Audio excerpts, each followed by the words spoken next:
একটি বাল্যবিয়ে নিয়ে নানান কথাবার্তা হচ্ছে, নাস্তিকেরাও সমালোচনা করছেন। এ বিষয়ে ইসলামের মন্তব্য কি? ভাই, ইসলামের মন্তব্য হচ্ছে সহজ সরল। ইসলামের মন্তব্য হচ্ছে আপনি বয়স নির্ধারণ করে দেওয়ার এখতিয়ার রাখেন না। বয়স ইসলাম নির্ধারণ করে দিয়েছে, সেটা মানুষের নেচার দিয়ে। নেচারটা কি? ছেলে বালেগ হবে, মেয়ে বালেগা হবে। একটা মেয়ে 11 বছরে বালেগা হয়েছেন, আর একটা মেয়ে 19 বছরে বালেগা হয়েছেন। সুতরাং তার বাবা মা দেখবে যে তিনি বালেগা হয়েছেন কিনা, তার ম্যাচুরিটি এসেছে কিনা। এই অনুযায়ী বাধ্যও করা যাবে না, এই অনুযায়ী ঠেকানো যাবে না।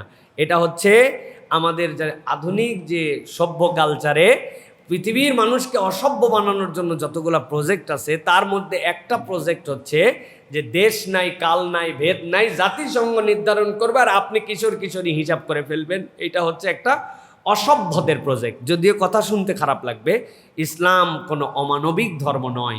ইসলাম কোনো এইরকম ধর্ম নয় যেটা ইরিলেভেন্ট হয়ে যাবে কোনো কালে এসে।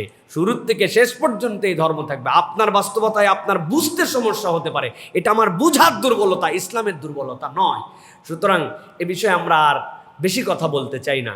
যারা এ বিষয়ে সমালোচনা করছেন, যার বিষয়ে সমালোচনা করছেন, এটা তাদের বিষয় প্রিয় ভাইয়েরা।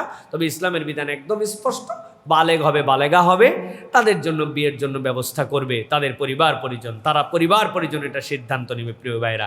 তবে কারো একদম বয়স হয় নাই, কিচ্ছু হয় নাই, তারা জোর করে নিয়ে যায় আপনি বিয়ে দিয়ে দিবেন, ইসলাম এইটাকেও সাপোর্ট করেন। যে একদম ছোট্ট মানুষ, সে কিচ্ছুই বুঝে না, আপনি তারা বিয়ে দিয়ে দিচ্ছেন। এটার পিছনে যৌতুক থাকবে, এটার পিছনে দাদন থাকবে, এটার পিছনে অসামাজিকতা হবে। ওই মেয়েকে নিয়ে যাওয়ার পর কিছুদিন পর ছেড়ে দিবে, সমাজের মধ্যে বিশৃঙ্খলা হবে। ইসলাম বিশৃঙ্খল হতে বলে নাই, কিন্তু ইসলাম আপনি যেভাবে একবারে বয়সের ফন্দি আইটে সুন্দর করে ধান্দাবাজি করে দিচ্ছেন, এরকম নয়।